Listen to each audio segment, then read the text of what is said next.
All right, well, good afternoon, everyone. I'd like to call our seminar to order. I'm Karis Templeman. I'm the program manager of the Project on Taiwan in the Indo-Pacific region here at the Hoover Institution at Stanford University. And it's my pleasure today to introduce our speaker, Caitlin Talmadge. We're grateful to have her give her third talk in 3 days here at Stanford on 3 completely different subjects. So she is multi-talented, multifaceted. She contains multitudes, and we're delighted to have her join us here today. She's going to be speaking about a fairly apocalyptic topic, then what? Assessing the military implications of Chinese control of Taiwan. She joins us as an associate professor of security studies in the School of Foreign Service at Georgetown University. So she's made the long trip across the country for this week. Unfortunately, we didn't have the sunniest or brightest weather, but I think it's still an improvement on DC. Low bar, but we'll take it. She is also a senior non-resident fellow in foreign policy at the Brookings Institution and a research affiliate in the Securities Studies program at MIT. During last fall, she also was the Kissinger Chair in Foreign Policy and International Relations at the U.S. Library of Congress. Is that still the case? That is concluded. That is concluded. Okay. We're really glad to have her here today because her research and teaching focus on deterrence and escalation, U.S. military operations and strategy, and security issues in Asia and the Persian Gulf, all issues which have become increasingly pertinent to this project and to the study of Taiwan in the Indo-Pacific region. She is author of The Dictator's Army, Battlefield Effectiveness in Authoritarian Regimes, which Foreign Affairs named the best book in security for 2016, and which won the 2017 Best Book Award from the International Security Studies section of ISA. In addition, she is co-author of U.S. Defense Politics, The Origin of Security Policy from Routledge, and she is currently writing a new book with Brendan Green on nuclear escalation risk in the emerging deterrence environment. And I should say, the reason she's here today is she has a paper specifically on this topic, looking at Taiwan and the implications of PLA control of Taiwan for the U.S.'s security posture in the region. And I just wanted to note a couple of things about this topic. Broadly, the question of why the U.S. should defend Taiwan has gotten a lot of play in the United States over the last few years. And typically when I'm asked this question, there are 4 answers. The first is an economic answer. So Taiwan is the U.S.'s 10th largest trading partner. Taiwan is, as most of our audience knows, the United States' main supplier of the most advanced semiconductors. But a second answer is reputational. The United States has actually had a significant interaction with the people and government of Taiwan for over 70 years, since June 1950, and Taiwan would not exist as a de facto independent state today if it were not for U.S. intervention during that time. And so abandoning that 73-year commitment would have reputational consequences far beyond the Taiwan Strait. The third is a regime type argument. So Taiwan today is a liberal democracy, a higher quality democracy than many of the others that transitioned during the third wave. And the U.S. has had a longstanding interest in seeing Taiwan develop towards a liberal democratic model, potentially to influence not only other countries in the region in the U.S. security alliance, but especially the PRC itself, and have a positive development on that trajectory. The fourth answer is one that kind of waxes and wanes depending on how strong the security, the perception of military threat is to Taiwan, and that is Taiwan's strategic location in the Western Pacific. And so that's why we have Dr. Talmadge here today to talk specifically about what it would mean if Taiwan was occupied by a power hostile to the United States. And so without further ado, I'm going to turn it over to Dr. Talmadge to address that question. Great, thank you so much. And thank you very much for the introduction and the opportunity to be here with all of you today.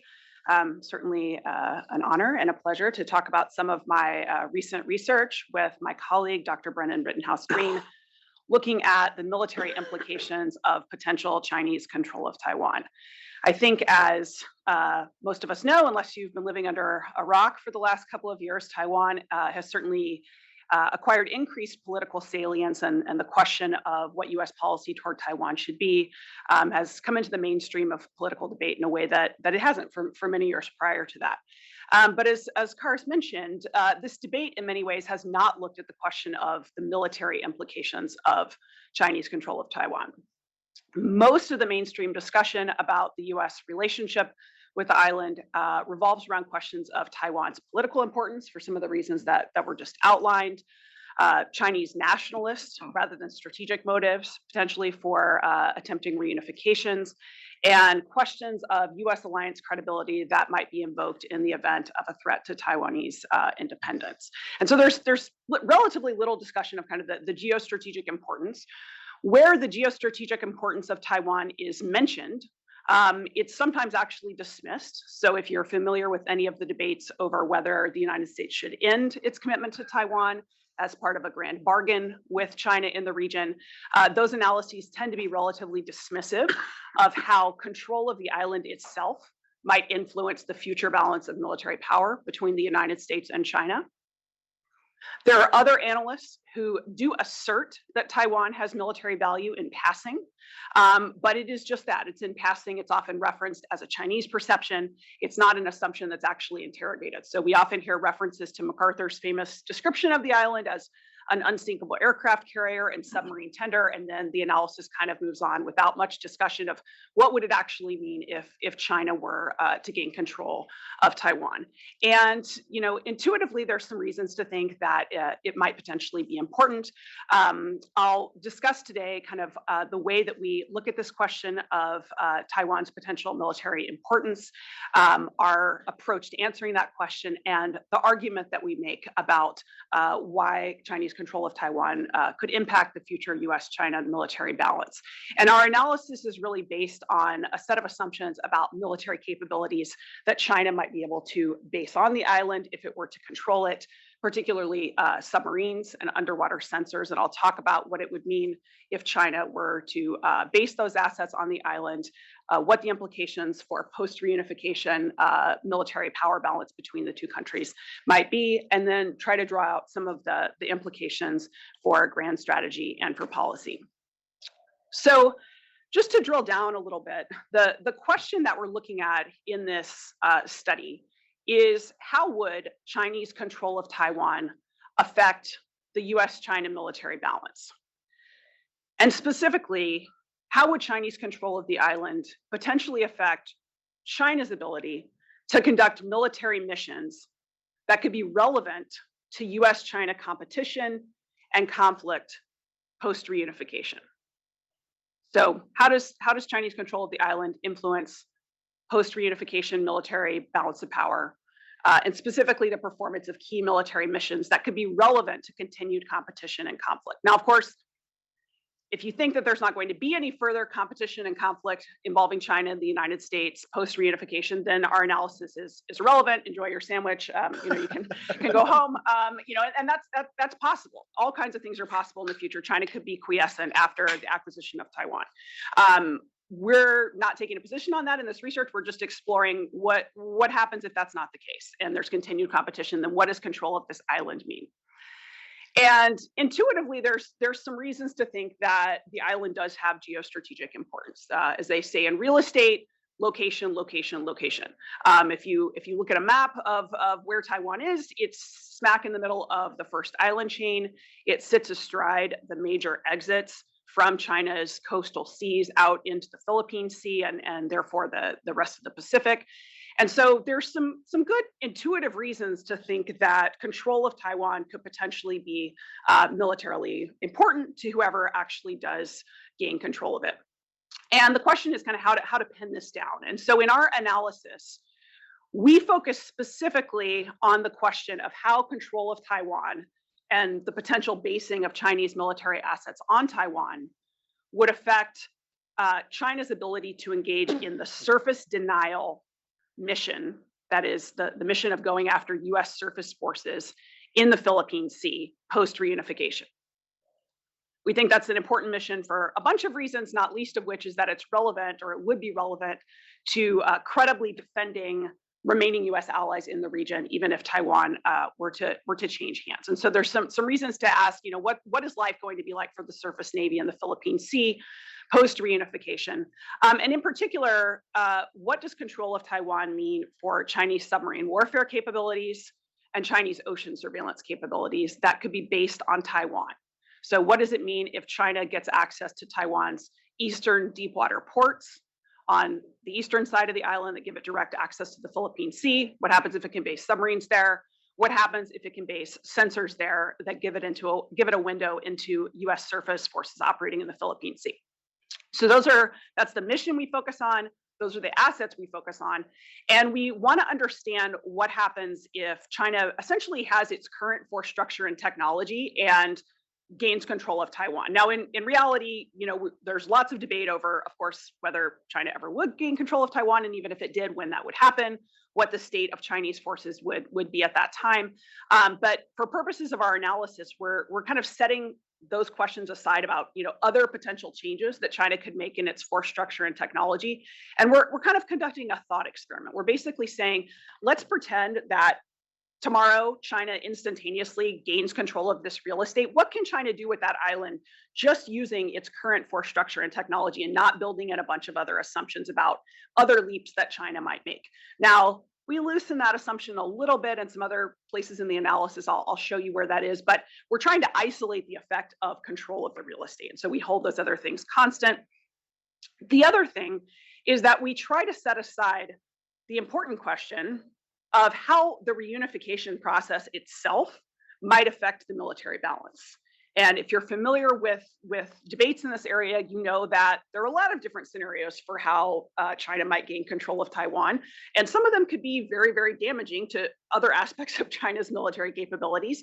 And some might be less so. In some scenarios for China retaking Taiwan, China might actually gain Taiwanese military assets, for instance, intact. That could be useful.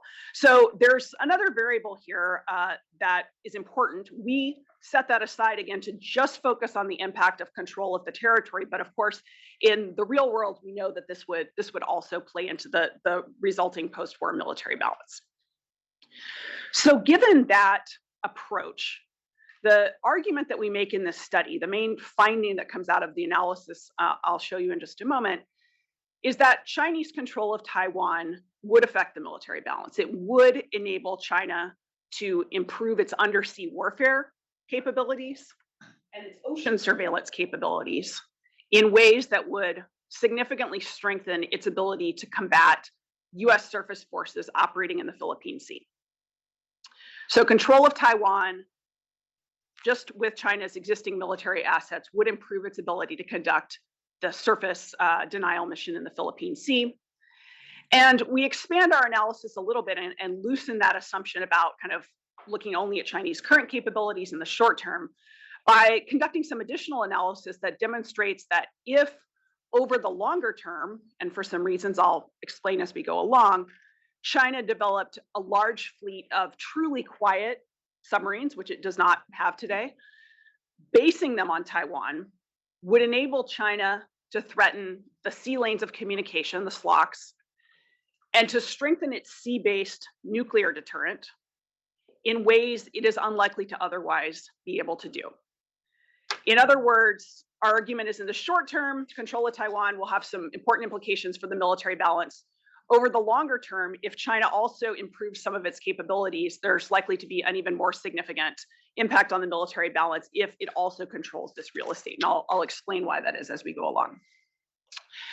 So let me delve a bit more into the analysis that undergirds these conclusions and the reasons that we think basing key Chinese military assets on Taiwan might affect the missions of undersea warfare and ocean surveillance that could affect the performance of the US Navy in the Western Pacific. So as I mentioned, two categories of assets here. I want to first talk about submarines. What happens if we live in a world where China can base its submarines in Taiwan's eastern deepwater ports? Well, some of your assessment of that depends on what you think the world looks like today. And currently, we live in a world where Chinese submarines are based inside the first island chain, concentrated especially at Hainan Island. You can see that noted on the map here. And the geography is very important as far as their ability to actually reach US surface forces, standoff forces that might be in the Philippine Sea. And the reason is that currently, because Chinese submarines are based inside the first island chain, in order to get to the Philippine Sea, which you can see on this map here, and actually threaten US surface forces that are operating there, they have to pass through these choke points at the exits to the first island chain. Notably, of course, Taiwan sits astride several of these major exits. And the United States is able to string ASW, or anti-submarine warfare, barriers along the first island chain that essentially enable it to know if and when Chinese submarines are trying to egress. They're trying to get out of China's inner seas. And this is important because it alerts US anti-submarine warfare forces as to where Chinese submarines are when they're coming out at these exits. And that's critically important for being able to hunt them and prevent them from being able to attack US surface forces. So in the status quo, they've got to pass over at least one, if not two types of barriers. The first of these barriers is a type of barrier that the United States had in the Cold War. If you've ever heard of SOSUS, or the Sound Surveillance System, which was a hydrophone network that the US deployed across the Northern Atlantic in the Cold War to basically catch Soviet submarines that were going to try to do battle with NATO in the North Atlantic. These are long-range, deep-water hydrophone networks, basically microphones, passive acoustic sensors that work in very, very deep water, utilizing something called the deep sound channel on the floor of the ocean, and provide persistent open ocean detection capability against first Soviet submarines and now today Chinese submarines. And these are strung along, as I said, the exits to the first island chain, where the drop off from the continental shelf provides the very deep waters that are necessary to use this type of passive acoustic sensor. And unless and until Chinese submarines are radically more quiet than they are today, these are going to be some very effective sensors for catching those Chinese subs that are trying to get out to the Western Pacific. Even if Chinese submarines do become more quiet today, though, the United States has a second type of sensor that it can use in the more shallow waters that are kind of at the edge of that continental shelf at the exits to the first island chain, utilizing a different method, something called the reliable acoustic path. And these are, also hydrophones, but a different type. They're kind of upward-looking, bottom-mounted conical sensors, and they don't provide long-range persistent detection, but they do provide a fleeting detection of, a submarine or a ship that passes above them. And so if you have thousands of those strung along a particular area, you can catch at least a fleeting detection of a Chinese submarine that's passing by, even if it is very quiet. And that's important. This kind of creates a belt and suspender situation for the United States, where even if China's submarine forces become a lot more quiet, as long as they're based inside the first island chain, which they currently are, the United States is going to have a pretty good ability to find them and conduct that anti-submarine warfare mission. So what does the world look like when China controls Taiwan? The world I just described, I think, changes because control of Taiwan allows China to potentially jump those ASW, those anti-submarine warfare barriers, and make it a lot harder to find them. And why is that? That's because China could potentially base its submarines not inside its coastal waters, where it has to go across those barriers and the choke points to get out to the Philippine Sea, but in Taiwan's eastern deepwater ports, where they leave their pens and go directly into the deep open waters of the Philippine Sea. And this has a bunch of important implications for how China will conduct its undersea warfare mission. Among other things, to state the obvious, it lets China have a lot more submarines on station at any one time because they're not traversing the distance to get to their patrol areas from the Chinese mainland. They pretty much go from their pens directly into the area where they'd be patrolling for US surface forces. They also are going to have lower attrition in getting there because they're not going through the barriers that potentially would enable US ASW forces to hunt them down as they transit. And the result of this is that China would arguably acquire a greater denial capability against US surface forces that were operating in the Philippine Sea. Chinese submarines would be in a better position to hunt those US surface ships. Note as a side note, we're not making the argument that Chinese submarines would get a big leg up on U.S. undersea forces, U.S. submarines that were operating in the Philippine Sea, which I think still retain very important survivability advantages versus Chinese ASW capabilities, which are relatively underdeveloped. But against U.S. surface forces, ships, this is not a good day.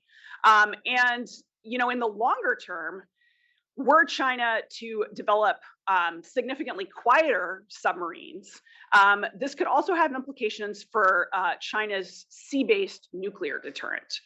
Because in the status quo, China's ballistic missile submarines, just like its attack submarines, as I said, are largely confined to China's inner seas, where their missiles, at best, even accounting for the new JL-3 SLBM that China is trying to put on its next generation of ballistic missile submarines, can range kind of the northwestern edge of the United States, and don't have the ability to threaten the entire continental United States. For China to reliably land a submarine-launched ballistic missile, on Washington, D.C., Chinese ballistic missile submarines need to get currently to the open ocean. That's not a mission that they can accomplish at their ranges from inside China's inner seas.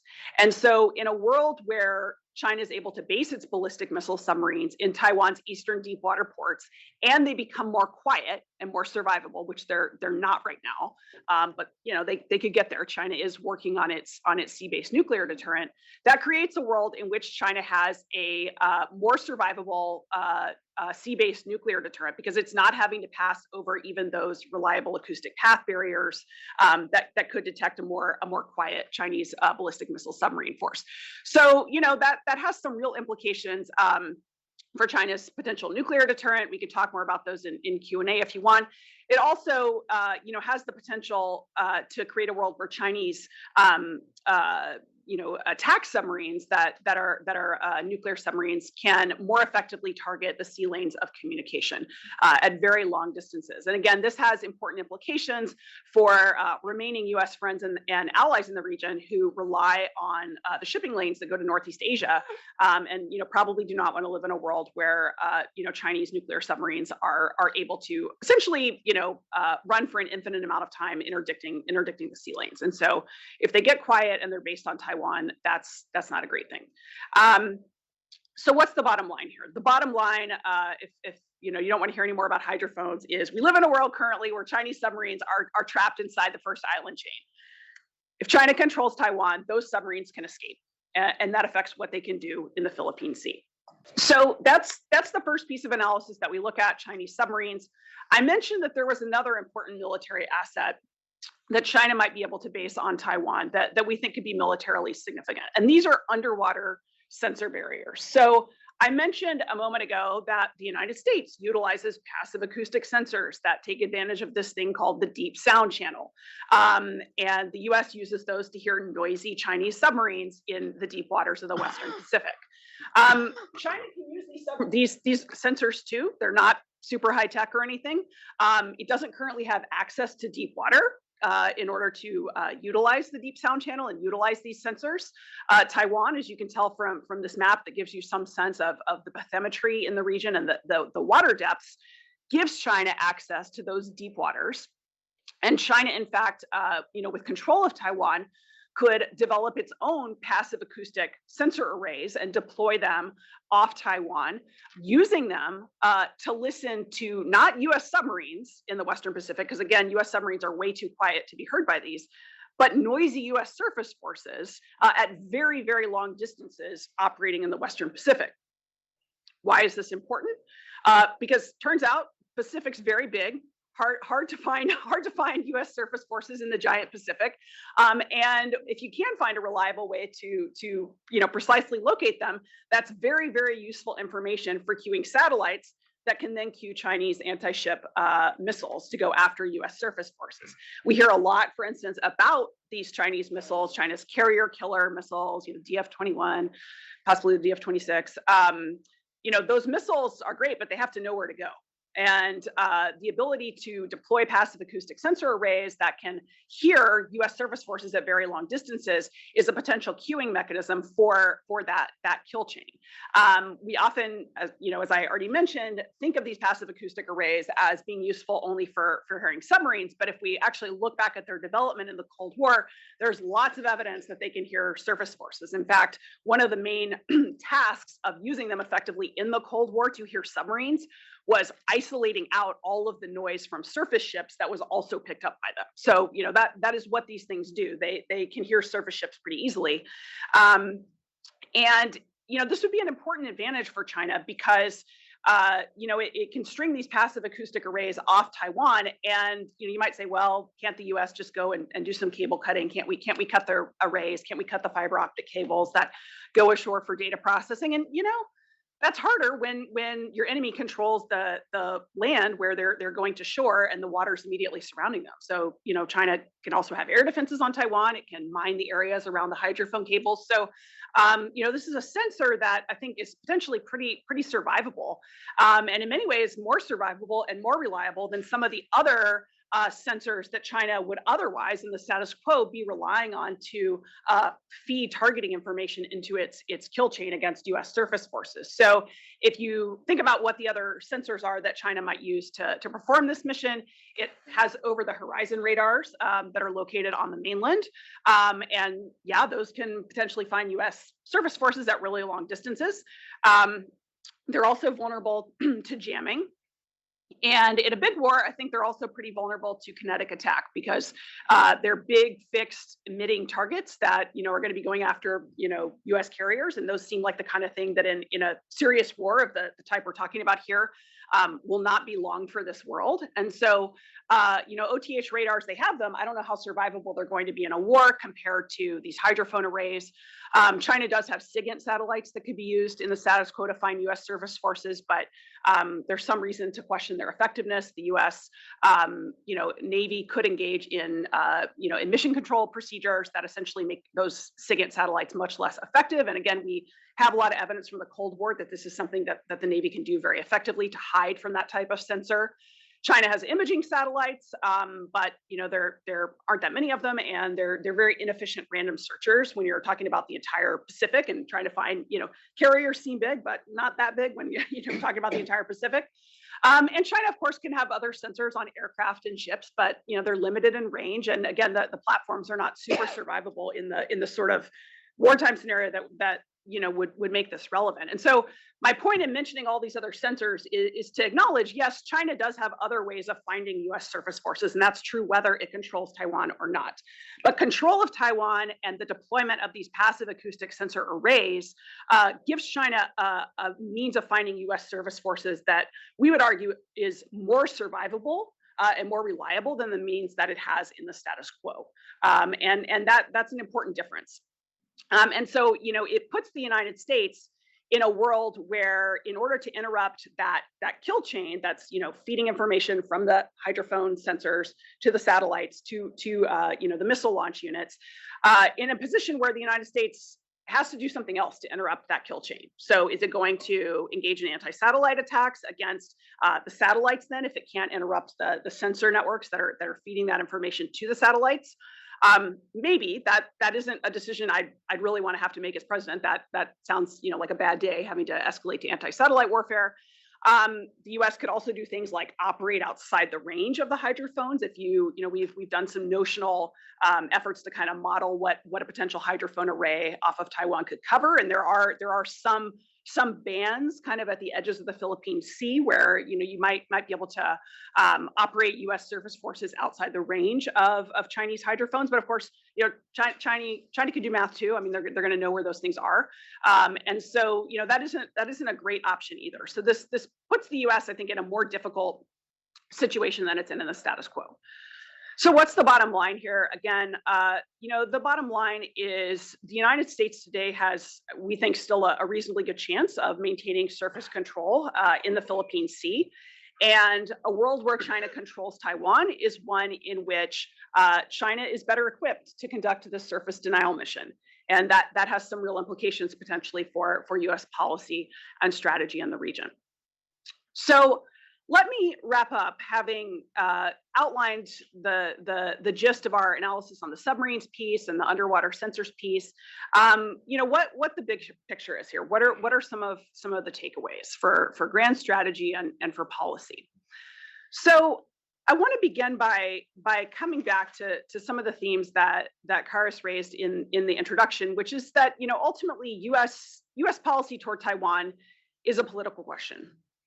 It's not a question that you can answer with military analysis alone, and military analysis is what I've presented here. So there's some limits here.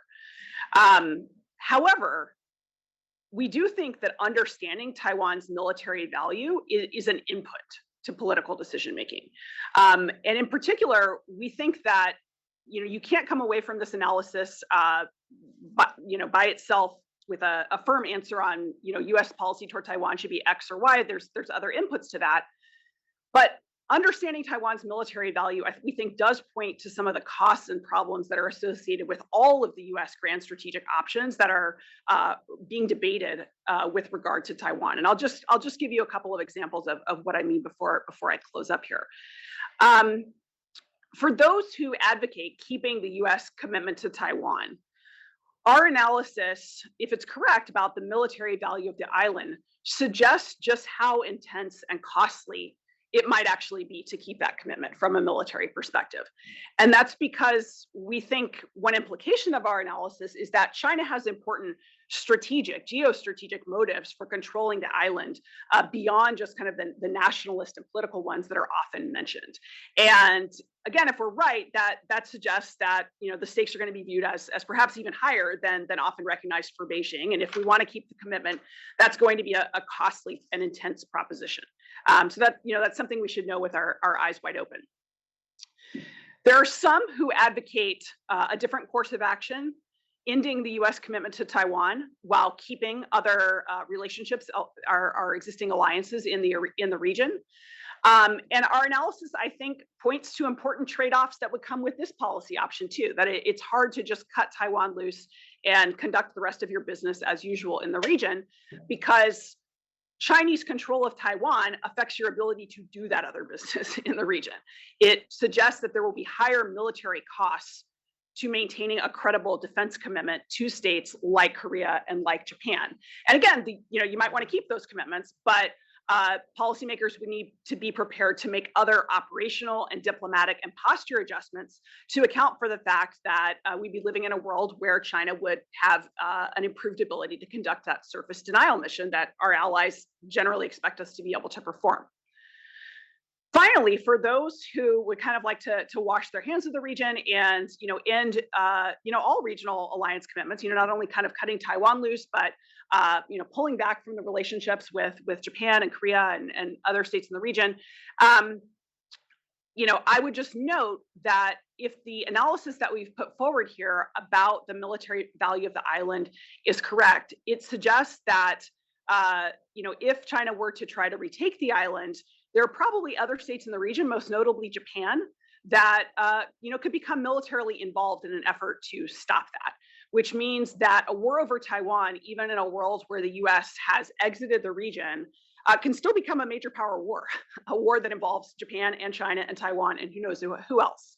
And that's because I think Japan also appreciates that this island has military value. And if you follow Japanese defense policy, you see some inklings of that even publicly. And so it suggests that even walking away doesn't totally solve the problem, because Taiwan does have this military value, and the U.S. might get sucked back in precisely because of that. So with that, let me close. Thank you for listening to me, and I very much look forward to your questions and engagement. Thank you. Thank you, Dr. Talmadge. I'd like to invite our online audience. If you have questions, please submit them in the Q&A box. I'll be monitoring that, and I can feed them along to our speaker.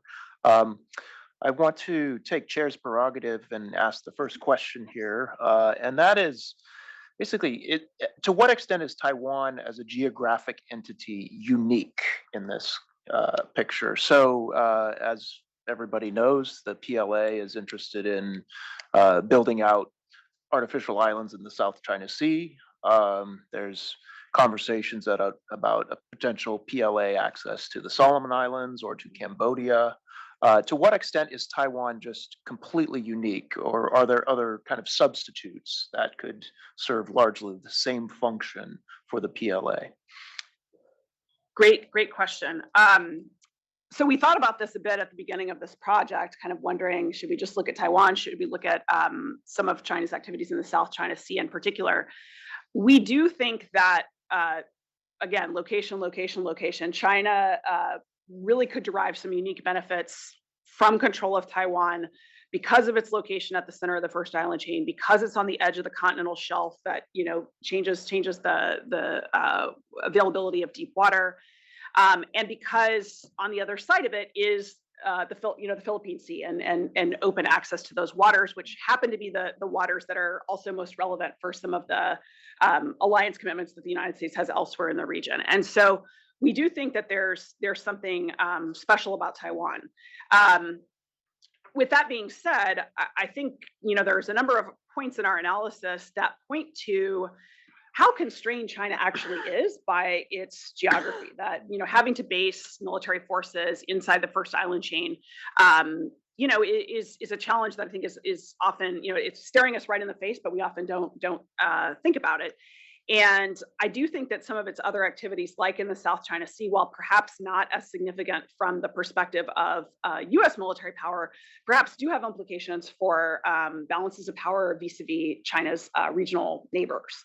And so I think there is and again, you and others are more of an expert on Chinese thinking on this than I am, but there's a sense in which China does need to kind of break out of some of its geographical handcuffs. And I think those are activities that are of a theme, even if we do think there's something special about Taiwan. Okay, great. Thank you. From our in-person audience, are there questions? Okay, let's go with Paul. And if you could introduce yourself as well. Yes, Paul with former various things, and including Assistant Secretary of State for East Asia when the biggest fight was between the China desk and the Japan desk, and I was the referee. And you can tell which way I called the pitches mostly. I called them the way Schultz, one of them called, so basically that's what it came down to. But thanks for this, it's fascinating. And I would just say, as I'm listening to you, I'm putting this in the context of Xi Jinping's goal to be the dominant global power by 2049.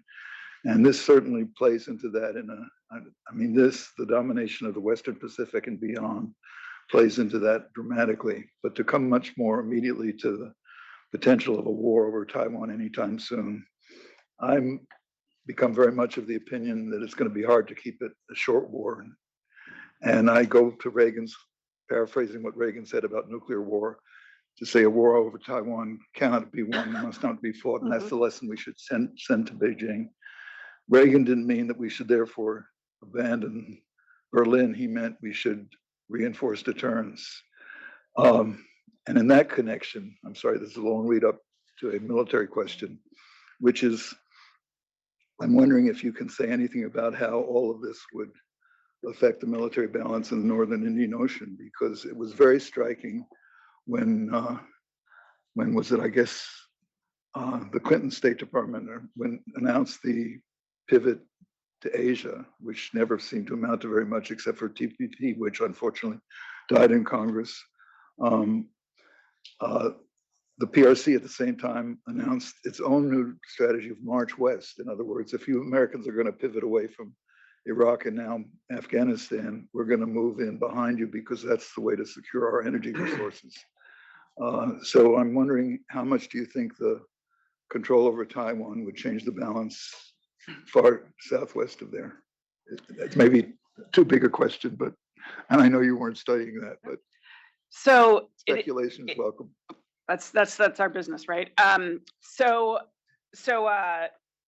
incredibly important question, and we actually did look at this, and the short answer is we think there's not that much of a connection. We wondered, for instance, does Chinese control of Taiwan enable China in some way to project power west, or to impede the U.S. ability to operate in the Northern Indian Ocean?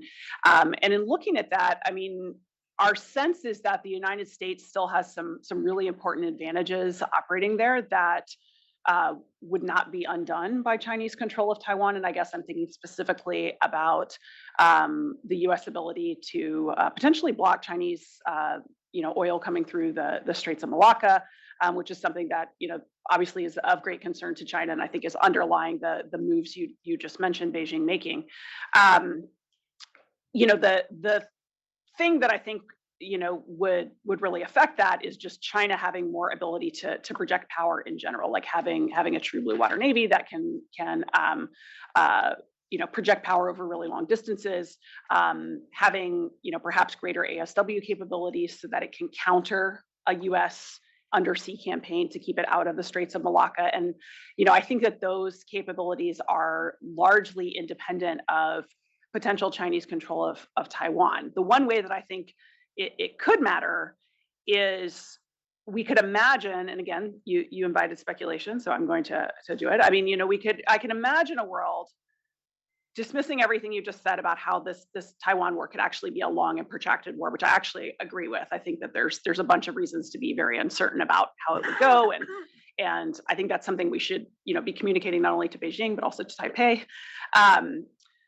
But let's pretend that you're wrong, and the war is actually really fast, and maybe it's not even an invasion. Maybe China tries to coerce Taiwan, and it works, and Taiwan rolls over, and then China has all of the resources that it had been dedicating toward a Taiwan campaign, Taiwan contingency, and all of that political energy and bureaucracy and all the platforms and all of that freed up to do something else. Would that help China do what you're talking about in the Northern Indian Ocean? Yeah, I think it would. That would not be good. But you can see how that's a different type of argument than an argument about what control of Taiwanese territory itself means. So I think there's that connection, but the distance. West, though. Yeah, the distances. Yeah, it would be at that political level. The distances are so long that in the military sense, we didn't find a connection. But it's a very important issue. Tell that to the Indians. Yeah, Sorry. I'm aware. No, that's helpful. Thank you very much. Thank you. Thank you. Other questions from our in-person audience? Yeah, David, go ahead. Here, Hoover. And your mic. Great, thank you. Could you just pull in the thread? You mentioned Japan and implications for them. I mean, your analysis here is focused on operational implications for U.S. capabilities in the West Pacific. Can you speculate on sort of how that might be more impactful for Japanese capabilities? For Japanese? For Japanese operational capabilities. Yeah. Capabilities. So I think it would be potentially significant for Japan. I mean, if we have again, these are not things we talk about in polite company, of course, but Taipei is Okinawa, the southernmost Japanese islands are closer to Taipei than they are to Tokyo, and so a world in which China controls Taiwan, has the potential to, and again, in a scenario where you make a bunch of negative assumptions about Chinese intentions and yada yada yada, put some Japanese territory, I think, much more in the potential crosshairs of Chinese military power than is the case today. And there are other types of Chinese military assets that they could base on Taiwan that we didn't even talk about in this paper for reasons of space. But you think about air defense networks, you think about fighter aircraft, and it does raise the question as to whether, again, in a world where you really think China is expansionist and interested in maybe taking over other territory, or maybe just having the ability to threaten to do so as a source of coercive leverage vis-a-vis Japan, that I think that would have to be concerning to decision makers in Tokyo, that China now controls this island that is so close to. It is. Yes, and I was just there in January. Yeah, I can tell you. And so there's more. You're seeing more glimmers of this. I mean, Japan, mostly in the form of making statements about how peace in the Taiwan Strait is important and we support the status quo. But I think the subtext of a lot of that is a world where China controls Taiwan is not a world we want to see. And I think some of that is for military reasons. And so I do think that it has that set of implications for Japan. And I think also if you, and I alluded to this some in the presentation, if we are talking about a world where China controls Taiwan and they do base these submarines in the eastern deepwater ports, and they also develop more, a larger, more quiet fleet of, nuclear submarines, nuclear powered submarines, the ability to base them on Taiwan lets them pose a much more significant threat to the SLOCs.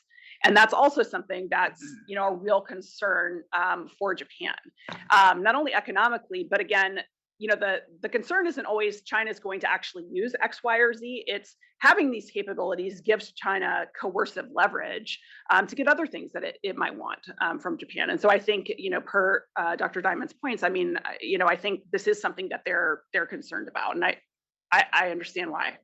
Give me one moment. I've got a great question from online, and then I'll come to our in-person audience again. The question from online is, how quickly, in months, years, or decades, do we think China could exploit these submarine advantages if, God forbid, they were to control Taiwan tomorrow? How much time would we have then? Really excellent question. And I'll spare you the many hours of my life I wasted looking at questions like, how long does it take to construct a submarine port? But I will tell you that we actually did look at this question because it's very important, right? And it's something I didn't talk about explicitly, but they just because they have submarines and they have Taiwan doesn't mean they actually have the ports built and constructed and the infrastructure and all of that. And they don't. I mean, those ports are not developed for this purpose right now. And we spent some time actually trying to figure out, well, how long would it take to construct ports like this? And we thought, how long would it take the United States? And we came up with an estimate that, it could be years. I mean, it could be like 5 to 10 years to really develop these ports if you were the United States. And then we started thinking, is China the United States? And we started thinking, is China good at building things quickly? I mean, I think there's actually a lot of reasons to question different aspects of Chinese military power and to not always assume that they're 10 feet tall and, every capability is going to actually become reality. But I actually think that building things quickly is something they're actually very good at. And things like building ports are not technologically complex. I mean, you kind of know how to do it. They have ports. You just got to get the stuff to the place where you want to do it. So the fact that the experts we talked to in naval port construction, who based on the U.S. experience told us this is something that would take the U.S. 5 to 10 years, makes me think that the most it would take the Chinese is 5 to 10 years, but it could be quicker. It's not months. Yeah. But I think it's probably less than what it would take the United States if they're motivated. So that's very much an upper bound. What'd you say? I said, look at the Schultz building next door. It's going to be done in a year. Yes. Okay, Larry? Yeah, well, I'll predict that they won't be seeking permits from the Taiwan Environmental Protection Agency. If that goes. So I want to put this in a broader context. For the following two reasons: geopolitical context, and frankly, I think a moral context. One is that everything you've said is very powerful and incredibly informative and compelling in terms of why we should care about this, but it's obviously not the only reasons why we should care about this. And the second reason why is I think it is, we have an expert on Chinese propaganda sitting over there, Erin Baggett Carter, so she may correct me in what I'm about to say. But I have the impression that it is one prominent strand of PRC propaganda to develop the argument that this is all we care about. The only reason why we want Taiwan is so we can keep it from becoming a PRC military asset. And oh, by the way, keep the PRC from ending a century of humiliation, and just use it as a military platform for ourselves to contain China. And it now appears, I think it is one of the most alarming developments in the current calculus, that this is actually gaining traction among Taiwan public opinion. Karis and I are going to be there at the end of this month. We may get a more granular sense of whether this is really true or not and to what extent. And it may be that some of the currents in Taiwan public opinion now are kind of sincerely coming to believe this. And I think it may be that a lot of this is, frankly, very effective PRC penetration of the island.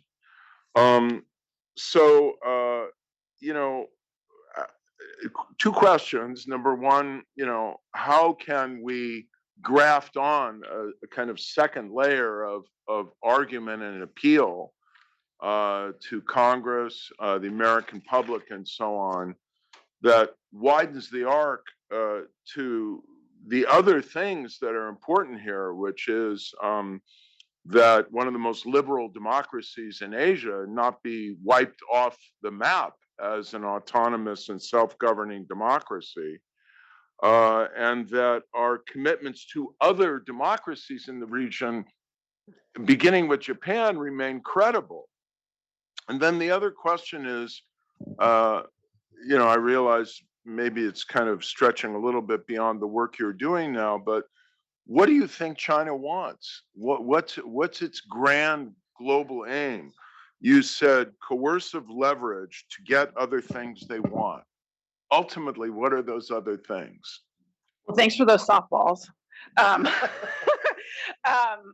So, to be quite honest, I'm not sure that I'm the best person to answer either of these questions.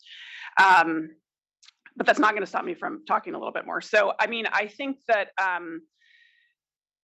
what you say about perceptions in Taiwan of these sorts of arguments is very interesting, and I'm a little bit surprised actually to hear that, because I was too when I began to learn about it. Yes, and actually hearing you say that casts in a new light some conversations that I have had in response to this work. I mean, I would have thought that there would be a relatively warm reception to a finding like this, because it's a claim about a U.S. interest that I think in the actual decision moment for a U.S. president, were there the question of, should the United States defend Taiwan? I think the question of, does the U.S. have a geostrategic interest in this, I think is a question the president's going to be thinking about.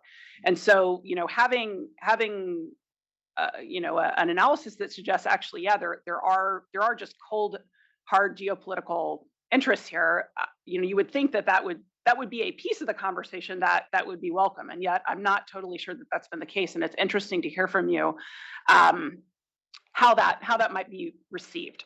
As to the question that you asked, though, what do we do about it? How do we craft the appeal? I am not an expert in these questions of alliance relationships and kind of how we make that appeal to the broader public. I guess, my kind of simple-minded view of this, again, as a military analyst, is that, we should make arguments. We should make arguments about what U.S. interests are. And I think the democracy argument is a real argument. I mean, I think it's an argument that is both based in values and in interests. I mean, they're interlinked there. But I think this is too. So I guess, my instinct would be to make all the arguments.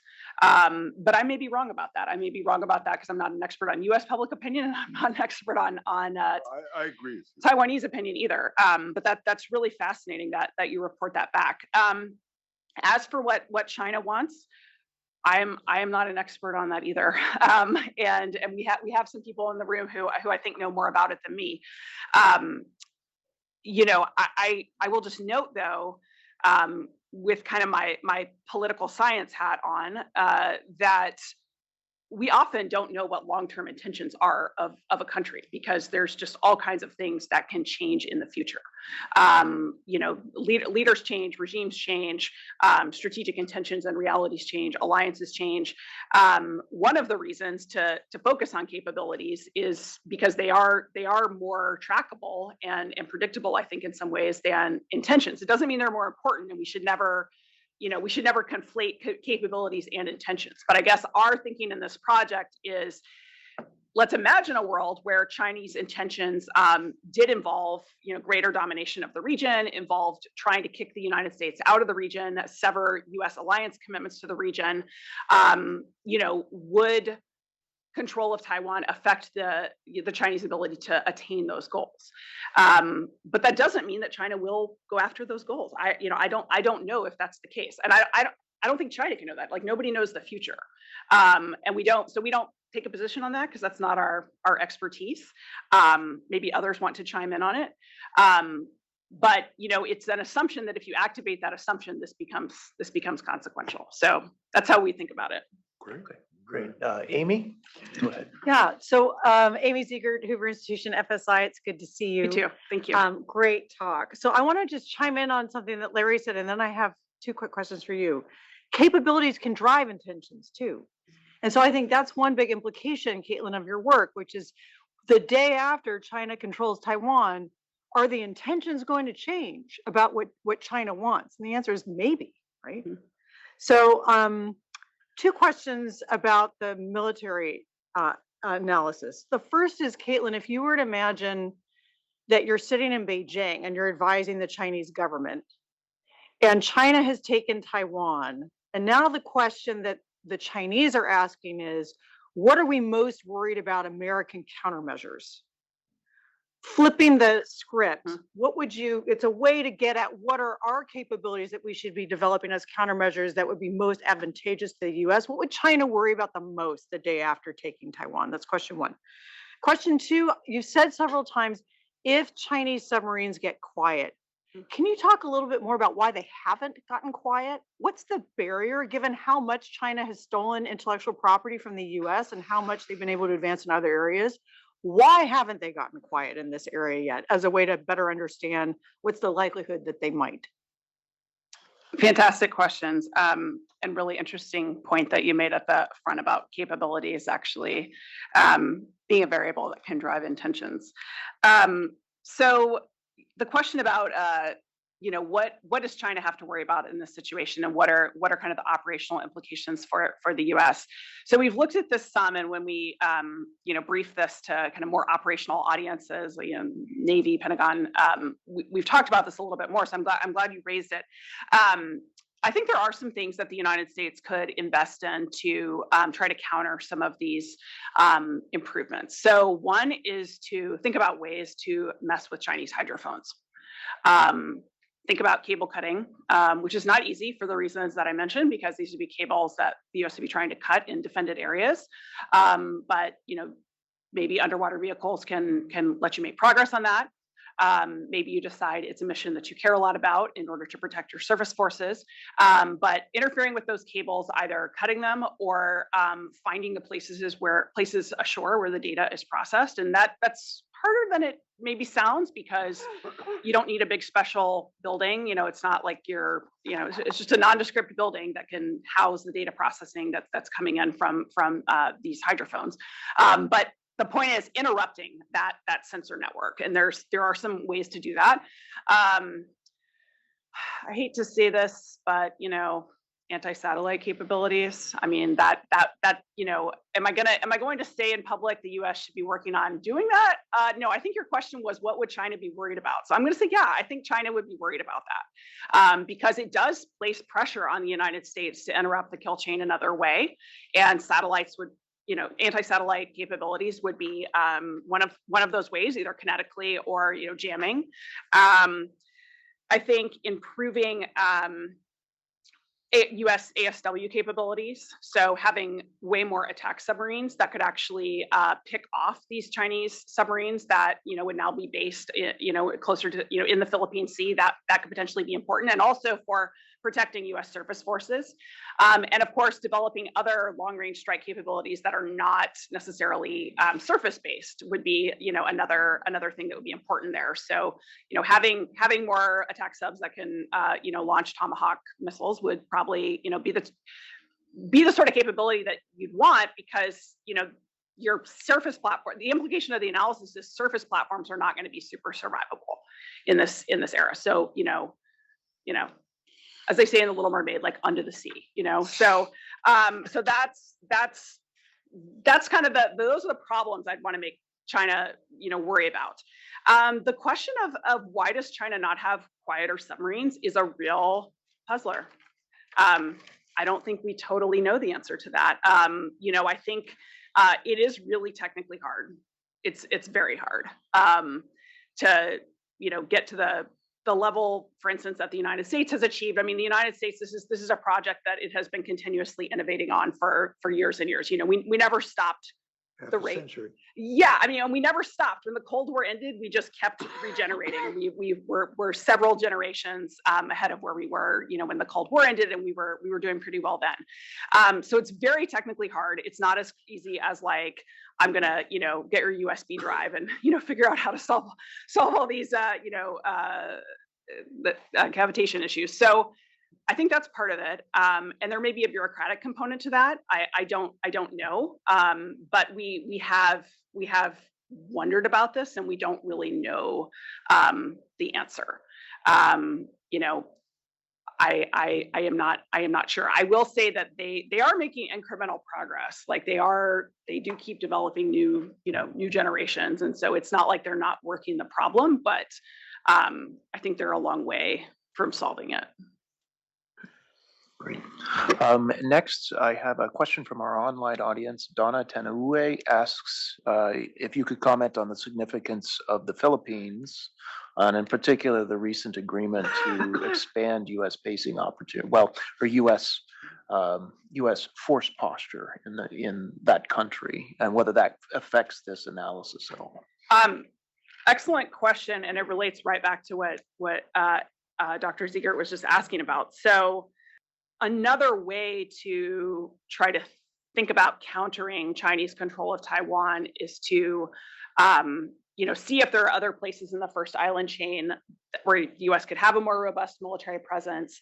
You know, for instance, if you wanted to do cable cutting operations, like would it help you to have air power and ships and available to you in the Philippine Sea? You know, could you try to string sensor arrays there? You know, and try to see what those might buy you. Doesn't help you a ton if Chinese subs are still based in Taiwan, but I mean, I think there are a lot of reasons for the United States to want to kind of strengthen that relationship after a very rocky period. But you know, it does speak directly, I think, to the issues here, that it's another place in the first island chain where the United States can try to counter the potential implications of Taiwan being in Chinese hands. I think it also is potentially relevant to keeping Taiwan out of Chinese hands, which I suspect is probably the shorter term motivation. And I think back to the point that Mr. Wolfowitz raised earlier about convincing Beijing that this would be a very destructive, protracted war that doesn't necessarily guarantee either the political or military outcomes that they want. Having forward-based U.S. military presence in some of these places is a deterrent signal. I mean, it's basically saying, like, you can't easily accomplish a fait accompli, because we are going to have these forces forward deployed, and we do have support from regional allies and so forth. And so I think there's a lot of defense cooperation that's going on that is trying to send that signal. So that was how I at least read that agreement. Not an expert on the Philippines by any means, but looking at the map, that's what I think. Okay, Jackie. So it's exciting to see this work. I got to see this work kind of early in the process. So it's exciting to see where it is today and the impact that it really has had in how we think about the strategic importance of Taiwan. So I kind of want to ask you about looking forward. So a lot of your work is about how we detect things underwater or on the water, but potentially the future of surface and subsurface detection is really changing with the advent of open source technology and the use of artificial intelligence and machine learning to take even kind of the top of the very the measurements on the top of the ocean to understand what's going on underneath it. And so I'm wondering kind of what are the implications of your research if underwater becomes less stealthy, and at the same time more contested? Fantastic question. And yes, Jackie read through many, many previous iterations of this. And I think this may be like the third or fourth time you've also been dragooned into a presentation that you had to listen to. So she could probably Always riveting. she could probably give this talk. Yeah, there are many, many important contributions. So thank you for that. So I think this question, yeah, I take your question to essentially be, what do we think about this debate over whether the oceans may actually become more transparent? You know, if the oceans are no longer a place where the U.S. at least can hide very effectively, and you know, it's not a question that I have studied myself in depth. I've you know, I'm familiar with the debate. My sense is, you know, this is very bad for the U.S. because at the kind of grandest level, I think kind of looking at this piece of research, you know, what are we saying? We're saying that U.S. surface forces and U.S. air forces in the Western Pacific, which are already facing challenges to survivability, would really become a lot less survivable in a world where Taiwan is controlled by China in politically relevant scenarios. And so, as I was just talking about a moment ago, it points, at least in the status quo, to the relevance of improving undersea capabilities. You know, so you know, the U.S., because the U.S. really does have some incredible advantages, I think, you know, in terms of its both offensive and defensive, you know, undersea capabilities. So both its ability to use submarines to interdict enemy forces, and also its ability to use submarines as platforms for launching attacks, and so forth. And so, you know, if that were to change, that really puts the United States, I think, in a difficult position. I mean, it also relates back to this discussion of like, can the United States close the Straits of Malacca? It's like, well, how's it going to do that? It's going to use submarines. I mean, that's overwhelmingly the domain in which that would occur. And so that's a real problem. I guess from a technical perspective, I haven't been super persuaded that this is going to be a near-term development. And I think it's going to be worse for everyone else than it is for the United States. So, you know, if we simply ask, you know, would it be bad if the oceans became transparent for the U.S.? Yeah, that would be bad. But I think it'd be more bad for other countries that, you know, have even fewer advantages in this area to begin with. So I don't know how it would actually affect kind of the U.S.-China balance. But, you know, it would take away an area of relative advantage for the U.S. So it's a concern. However, I'm not so concerned about it that I don't think we should still buy more attack submarines. I do. So put my money where my mouth is in terms of my ulta. I still recommend that. So we have about 10 minutes left, and I've got, I think, 5 different people on the queue here. So I encourage you to keep your questions short, and you don't have to answer every bit of the question. Okay, you can sorry. kind of pick and choose what you want here. Next, we'll go behind you to Jason Kim. If you could introduce yourself. Okay. Hi, Dr. Talmadge. Jason Kim here. I'm the U.S. Army War College Fellow and visiting scholar at CSAC. Thank you for your brief today. I was researching on integrating allies and partners for contingencies, which has a heavy capabilities focus. So your brief kind of drew a lot of thoughts in my mind. I want to ask you a very simple question: is if what you briefed actually becomes a reality, how do you see this change United States security cooperating relationships with allies and partners? Because you said it's going to be more bad for them. So when I say security cooperation, I'm talking specifically like Title 10 and Title 22 programs. I'm really getting at, do you think it's going to be a forcing function for us to share more, release more, potentially even talk multilateral contingency plans, since now we have to work through them even greater because the threat is now spread even further than what it was before? Jason, you should tell her what you're doing next.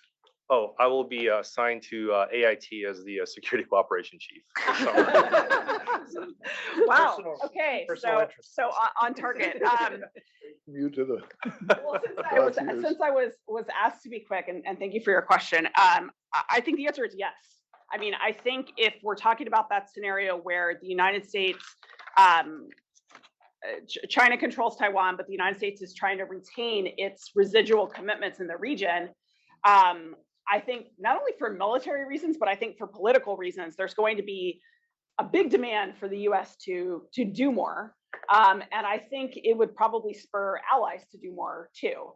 And to get more serious about some of these missions of trying to integrate, be more interoperable, contingency plan for the types of things we've been asking ourselves, will China actually do? Again, and they might not do those things. I don't know. But if you're talking about a world where Japan actually is concerned that China might, threaten the Ryukyu Islands, or you're talking about a world where Korea actually is concerned that China might be able to impede the flocks that it depends on, very vitally for all of its, economics, its oil, and so forth, then yeah, I think that's going to stimulate greater efforts to engage in defense cooperation. It would have to. In order for those relationships to survive. So short answer is yes. Thank And you. thanks for your question. Okay. In the interest of time, let me take a couple of questions and then you can kind of pick and choose at the end here. So next, this gentleman up here in red. I don't have a question, but the gentleman across there does. Oh, I'm sorry. Let's, yes, So, go ahead. As you say, we can't predict the future. Could you introduce yourself first? Yeah. Henry Etzkowitz, Triple Helix Institute. So as you say, we can't predict the future, but we can extrapolate from present trends, and we can do thought experiments based on past historical events, like the motivation for Japan entering World War II, cutting off its natural resources. Mhm. So President Templeton, as one of the four legs of this premises, mentioned the Taiwanese advanced semiconductor industry, which the United States is now ramping up to replace. Explicitly, it's said for domestic reasons of restoring manufacturing, but it also has international implications, especially, of course, for Taiwan. So if Taiwan loses a major customer, where would it likely go? To China, of course. And if that happens, and the current trend in China, of course, is to restore Marxism as a major framework, why worry about military power when you can get what you want through economics? Okay. China then becoming, or Taiwan becoming dependent upon China is basically the implication. Right. Okay. Let's see. Jim. Next. Great thoughts, and I've got lots of questions, as you might imagine, and there's no time for them, so we won't get into the details of air-independent propulsion and diesel versus nuclear submarines, and what SOSUS can really do in terms of triangulation and what it can't do. But I do, first off, the context for the conversation isn't exactly clear. You gave us a fait accompli that China now owns it. But later on, it implied that there was a continuing struggle, that we're still cutting cables and they were still sinking aircraft carriers and the like. So that changes the context of the conversation and what we ought to be doing, quite frankly. But mine is a bit simpler than that. Have you and your colleagues done the mirror imaging? I mean, if not to take MacArthur's metaphor, but to take another one, if Taiwan is the cork in the bottle, why aren't we doing there what we fear the Chinese will do?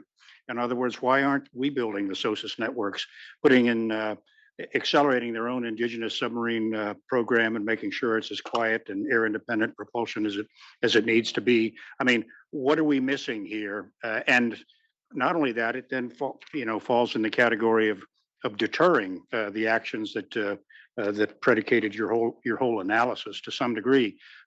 Those of us that have been there recently, and those of us that were there over 25 years ago, remember that we don't have the ability to plug into their C4ISR network. We can't give them the common operating picture. We can't provide to Taiwan today a fraction of what we're providing to Ukraine on a daily basis. The one China policy. And so my question is, have you flipped the side? Have you looked in the mirror? And why aren't we doing this or allowing Taiwan to do this or encouraging them to do this in their own defense? Yeah. Okay. And then, did you have a question? No. I have two very brief remarks. Okay. You don't have to answer. Could you introduce yourself as well? Yeah. My name is John Deutsch. I'm a MIT professor. I have two very brief remarks.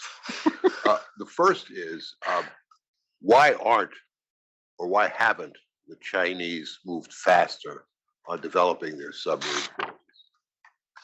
Last time I was on a Chinese submarine was 35 years ago. but I remembered very clearly it was not a modern submarine. And I'm told by my friends who drive aircraft carriers that they're still not very. Why haven't they done better? And if they haven't done better, doesn't that say something about what they believe the value is of this scenario that you pushed? And the second thing is, I want to make just a technical point. Will the oceans become transparent? I spent a large part of the middle part of my life worrying about non-acoustic ASW. And I want to tell you, that's a hard problem. And it's not going to happen. Not during my lifetime. John, quantum computing is going to enable everything. I said quantum computing is not going to happen during my lifetime either. So. All right, well, the last word is yours, Caitlin. Sure. Well, thank you.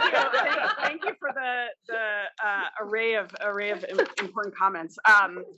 Would love to talk with you more about some of your comments. I mean, I take the punchline to be, why is Taiwan not doing some of these things, or why are we not doing it with Taiwan? We heard a glimmer of part of the answer, which is I think we are actually constrained, as you all know, in some of what we can do with Taiwan. But I think, and there's others in the room who know more about this than me, but I'm struck by overall the last 20 years, the lack of urgency in some of Taiwan's own defense planning about these issues. And I sense that maybe some of that is starting to change. But I think, even if the United States did push harder to develop some of these capabilities in Taiwan itself, Taiwan would have to also commit resources and would also have to have the civil military relations to kind of, support these sorts of activities. I also think in terms of a simple mirror imaging, it's not totally clear like what Taiwan would gain from developing a submarine force on the eastern deep water ports. I mean, I guess it's something to think about if that would actually help them in the scenarios that they're worried about for Chinese coercion or Chinese attack. But I do think that the question of Taiwan's own defense posture is absolutely central to deterrence and to all the things we've been talking about here today. And this also gets to the question that was asked about does the lack of Chinese development of undersea warfare capabilities say something about what their long-term intentions are? And I don't know. I think that is one candidate explanation, that they think that their geography makes those capabilities much less useful to them. But to go back to the point that Dr. Ziegert made, maybe in a world where they actually had different real estate, would that stimulate them to make some of these technical leaps? And I don't know. And I know a lot of people who share your view about the oceans not becoming transparent. So I don't know the answer to that one, but I've heard a lot of experts like yourself come down on that side of it. So timeframes matter. But I'll stop there for now. Great. All right. So we're at time. I want to ask everyone to join me in thanking our speaker, Dr. Talmadge. Before we sign off, I just want to invite you all to our next event. We're doing an event co-sponsored with the Cyber Policy Center over at the Freeman Spogli Institute next Wednesday, March 8th at noon. Junyi Lee is going to be here speaking about Taiwan's semiconductor industry. So if you're interested in that topic, we'll have much more time to explore it during our next event. This has been the Project on Taiwan in the Indo-Pacific region. And this is our regular speaker series. You've been listening to Caitlin Talmadge of Georgetown University. Thank you.